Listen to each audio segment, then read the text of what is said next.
शहर की एक ऊंची बिल्डिंग में 8वें माले पर एक प्यारा सा घर था। वहीं रहता था 11 साल का आरव अपनी दादी, दादू, माँ और पापा के साथ। आरव को पहले से बाहरी खेल, ड्राइंग और दादू की कहानियां सुनना अच्छा लगता था। शाम को सब एक साथ बैठते, हंसते, बातें करते और घर में एक मीठी सी गर्माहट रहती थी। एक दिन स्कूल में मैडम ने कहा, बच्चों, अब से होमवर्क और नोट्स व्हाट्सएप ग्रुप में मिलेंगे। तुम्हारे मम्मी पापा के फोन पर सब मैसेज आएंगे। थोड़े दिन बाद ट्यूशन वाले सर ने भी कहा, मैं सवालों की फोटो व्हाट्सएप पर भेजूंगा, वहीं से पढ़ना। अब रोज शाम को माँ अपना मोबाइल देती। लो बेटा आरव, मैडम ने जो होमवर्क भेजा है वो देख लो, डायरी में लिख लो। आरव जल्दी जल्दी मैसेज देखता, होमवर्क नोट करता और मोबाइल वापस दे देता। सबको लगा कितना समझदार बच्चा है। एक दिन आरव व्हाट्सएप पर होमवर्क देख रहा था, काम लिखकर। जैसे ही वो ऐप बंद करने लगा, उसकी नजर ऊपर गई। एक दोस्त ने स्टेटस में एक मजेदार सा वीडियो डाला था। उसने सोचा, बस 2 मिनट देख लेता हूं, फिर कॉपी पूरी करूंगा। उसने स्टेटस खोला, वीडियो चला, आरव हंस पड़ा। फिर अपने आप अगला वीडियो आ गया, फिर अगला। वो हर बार सोचता, बस ये आखिरी वाला, पर आखिरी वाला कभी आखिरी होता ही नहीं था। जब माँ ने आवाज लगाई, आरव मोबाइल दे दो, खाना तैयार है, तब उसे होश आया, काफी देर हो चुकी थी। अब रोज शाम आरव कहने लगा, माँ, आज टीचर ने बहुत सारा होमवर्क भेजा है, थोड़ा ज्यादा टाइम लगेगा फोन पर। शुरू में वो सच में पहले होमवर्क देखता, फिर थोड़ी सी रील देखता, लेकिन धीरे धीरे आदत बदल गई। पहले रील, फिर कभी कभार होमवर्क। कभी कभी तो कॉपी खुली रहती, कलम पड़ी रहती, पर आरव की आंखें सिर्फ मोबाइल पर टिकी रहती। उसे खुद भी पता नहीं चला कि थोड़ा थोड़ा देखकर वो रील्स का आदी बनता जा रहा है। एक सुबह टीवी पर चांद पर जाने वाले नए मिशन की खबर चल रही थी। दादू ने खुशी से आवाज दी, आरव, जरा आकर देख, इंडिया चांद पर क्या क्या कर रहा है। आरव ने मोबाइल से नजर हटाए बिना कहा, अरे दादू, मुझे पता है, मैंने रील में देखा था, चांद पर ऑक्सीजन ही नहीं होती, इसलिए कोई वहां जा ही नहीं सकता, ये सब झूठ है। दादू ने टीवी की तरफ इशारा करके कहा, देख बेटा, चांद पर हवा नहीं, ये बात सही है, इसीलिए तो अंतरिक्ष यात्री स्पेस सूट पहनकर जाते हैं। रील में आधी बात बताई गई होगी, पूरा सच नहीं। 30 सेकंड की वीडियो में जिंदगी की हर चीज नहीं सीखी जा सकती। किताबें, न्यूज और बड़ों की बात भी सुननी पड़ती है। आरव ने कंधे उचकाए, इतना टाइम किसके पास है? और फिर रील देखने लगा। इस तरह दिन बीतने लगे और अब तो हाल ये हो गया था कि घर में कोई भी बुलाता तो बीच में ही फोन आ जाता। दादी पुकारती, आरव, तेरी पसंद की कचौड़ी बनाई है, आजा गरम गरम खा ले। आरव रील देखते देखते कहता, हाँ दादी, बस 2 मिनट आया। पर 2 मिनट कभी खत्म होती ही नहीं थी। जब तक वो जाता, कचौड़ी ठंडी पड़ चुकी होती। पापा ऑफिस से लौटकर कहते, आरव, आज मेरे साथ छत पर चलोगे, थोड़ा टहल लेंगे। आरव बिना नजर उठाए कहता, पापा अभी नहीं, ट्यूशन का होमवर्क देख रहा हूँ फोन में। माँ देखती रही, फिर एक दिन गुस्से से बोली, बस सारा दिन फोन फोन फोन। पहले तुम मोबाइल से दूरी बनाकर रखते थे, अब तो बात भी करो तो फोन में ही फंसे रहते हो। हम जो कहते हैं तुम्हें बुरा लगता है, पर हमें तुम्हारी फिक्र होती है। आरव चिढ़ गया। आपको लगेगा मैं टाइम खराब कर रहा हूँ, पर मैं तो होमवर्क देख रहा हूँ। उसे लगता था माँ पापा उसे समझते ही नहीं, बस डांटते हैं। एक शाम आसमान में काले बादल छा गए। तेज हवा चली, बिजली कड़की और मूसलाधार बारिश शुरू हो गई। उस दिन आरव ने प्लान बनाया था, जल्दी से होमवर्क देखेगा, फिर नया ट्रेंडिंग गाना लेकर 2-3 रील बनाएगा। वो रिंग लाइट ऑन करके मोबाइल स्टैंड पर फोन सेट कर ही रहा था कि ठप, पूरे घर की बिजली चली गई। कमरा अंधेरा, रिंग लाइट बंद, कुछ देर बाद वाईफाई भी बंद। आरव ने घबराकर मोबाइल चेक किया। नेटवर्क के सिग्नल भी बहुत कमजोर थे, बैटरी भी लाल, रील लोड ही नहीं हो रही थी। उसे ऐसा लगा जैसे किसी ने उसका सबसे जरूरी खिलौना छीन लिया हो। वो गुस्से से बड़बड़ाया, अब मैं कुछ नहीं देख पाऊंगा। कमरे में घुप अंधेरा था। वो मजबूर होकर दरवाजा खोलकर बाहर आया। ड्राइंग रूम में मोमबत्तियां जल रही थीं। खिड़की पर बारिश की बूंदें धीरे धीरे गिर रही थीं। दादी बोली, वाह कितनी प्यारी रात हो गई, ना टीवी ना मोबाइल, बस हम और ये बरसात। पापा ने मुस्कुराकर कहा, लगता है आज ऊपर वाले ने हमारा फैमिली टाइम खुद ही तय कर दिया। माँ ने पुकारा, आरव आओ ना, यहाँ हमारे साथ बैठो। आरव ने नाक सिकोड़ते हुए कहा, मैं क्या करूं यहाँ, नेट भी नहीं चल रहा, मैं तो बस यूं ही बैठा रहूंगा। पापा ने प्यार से कहा, कमरे में तो अंधेरा ही अंधेरा है, यहाँ कम से कम हम सब तो है ना, चलो थोड़ी देर के लिए बिना मोबाइल ट्राई तो करो।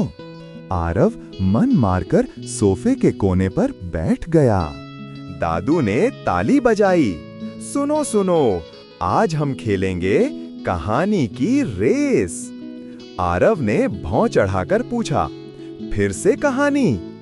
दादू हंसकर बोले, लेकिन ये बोरिंग कहानी नहीं होगी, ये हमारी अपनी फैमिली की सच्ची कहानियां होंगी।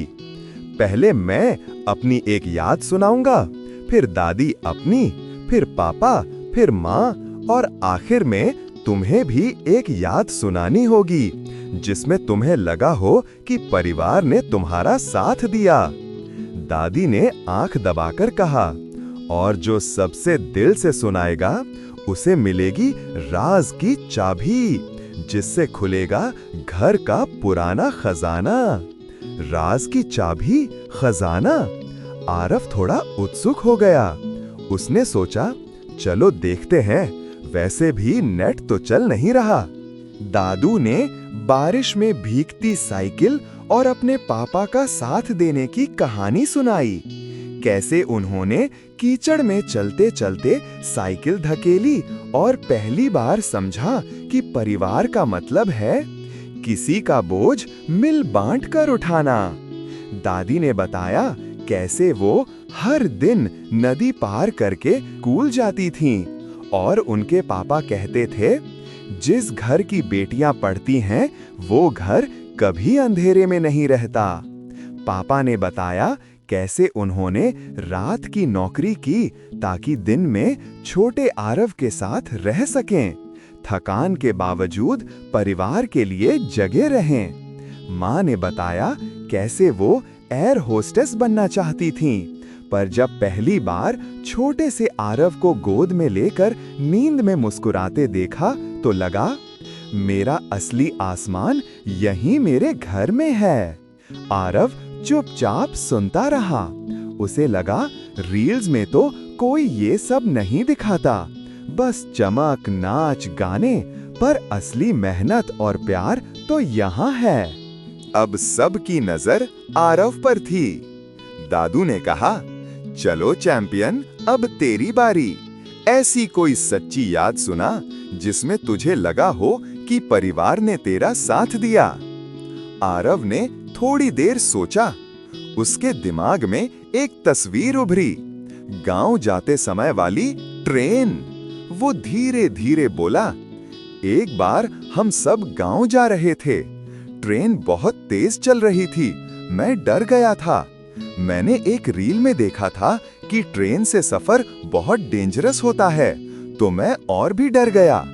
तब दादू ने मुझे गोद में लिया, माँ ने मेरे बाल सहलाए, पापा ने मेरा हाथ पकड़ा और बोले, हम सब तेरे साथ हैं, कुछ नहीं होगा। फिर गांव में आम के पेड़ के नीचे हम सब ने मिलकर खाना खाया। उस दिन मुझे बहुत अच्छा लगा था और तब मैंने सोचा था, काश हम हमेशा ऐसे ही साथ रहें। दादी ने मुस्कुराकर कहा, देखा बेटा, तेरी सबसे प्यारी याद में कोई मोबाइल नहीं था, कोई रील नहीं थी, बस हम सब थे। उसी पल आरव के मन में एक और बात आई। मैंने तो बस होमवर्क देखने के लिए फोन उठाया था, लेकिन धीरे धीरे फोन ने मुझे पकड़ लिया। माँ पापा जब डांटते थे, वो मुझसे नहीं, मेरी इस आदत से डर रहे थे। दादू ने अपनी जेब से एक छोटी सी पुरानी चाबी निकाली। ये रही आज की राज की चाबी, और ये जाएगी हमारे आरव के पास। मेरे पास? लेकिन क्यों?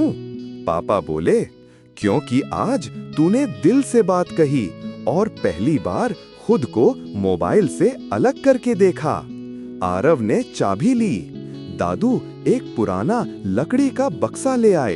ताला खुला, अंदर थीं पुरानी तस्वीरें, कुछ खत, माँ की पुरानी कॉपी, पापा की पहली सैलरी की रसीद, एक टूटी सी खिलौना कार और एक फोटो जिसमें छोटा सा आरव दादू की छाती पर सोया था। बाकी सब उसे देखकर मुस्कुरा रहे थे। आरव फोटो को गौर से देखने लगा। उसे लगा, ये था वो आरव जिसे परिवार से इतना प्यार था। ये मोबाइल वाले आरव से कितना अलग लगता है। वह धीरे से बोला, माँ, पापा, दादी, दादू, मुझे अब समझ आ रहा है। मैं सोचता आप मुझे समझते नहीं, बस गुस्सा होते हैं, पर असल में मैं खुद को ही नहीं समझ रहा था। मैं होमवर्क के बहाने फोन लेता था, पर ज्यादातर टाइम रील ही देखता था। आप जब मुझे रोकते थे, डांटते थे, आपको डर था कि कहीं मैं मोबाइल का आदी ना बन जाऊं। माँ की आंखें भर आईं, पर उनमें सुकून भी था। तभी अचानक ट्यूं, बिजली वापस आ गई। लाइटें जल उठीं, पंखे घूमने लगे, वाईफाई की हरी बत्ती फिर से चमकने लगी। आरव कुछ पल चुप रहा, फिर अपने कमरे में गया। उसने मोबाइल उठाया। लाखों नोटिफिकेशन, रील के लाइक, मैसेज की आवाजें। कुछ सेकंड स्क्रीन को देखा, फिर गहरी सांस ली, मोबाइल को साइलेंट मोड पर किया और उसे टेबल पर उल्टा रख दिया। वो वापस ड्राइंग रूम में आया और बोला, माँ, आज से मैं होमवर्क देखने के बाद खुद ही फोन साइड में रख दूंगा। रोज आधा घंटा नो मोबाइल फैमिली टाइम होगा, सिर्फ आप लोग, कहानियां और हंसी। और अगर मैं ज्यादा फोन मांगूं तो आप मुझे डांट सकती हैं। अब मुझे पता है आप क्यों डांटती हैं। पापा ने मुस्कुराकर कहा, हम तुमसे नाराज नहीं थे बेटा, बस डरे हुए थे कि कहीं मोबाइल की आदत तुम्हारा बचपन छीन न ले। दादी ने आरव को गले लगाया। फोन पर रील्स चलती रहेंगी, पर जिंदगी में असली रोल तो परिवार का ही होगा। आरव ने सोचा, रील्स थोड़ी देर की खुशी देती हैं, पर असली सुकून तो यही है, मेरे परिवार के साथ। मोबाइल और रील्स शुरू में थोड़ा थोड़ा टाइम लेते हैं, बस होमवर्क देखना है, बस 2 मिनट एंटरटेनमेंट।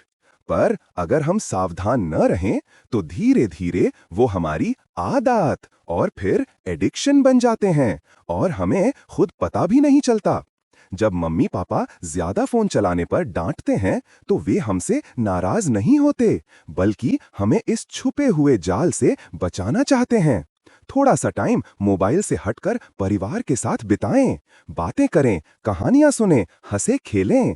तभी हमें समझ आएगा, दुनिया का सबसे मजबूत और प्यारा कनेक्शन वाईफाई का नहीं, परिवार का होता है।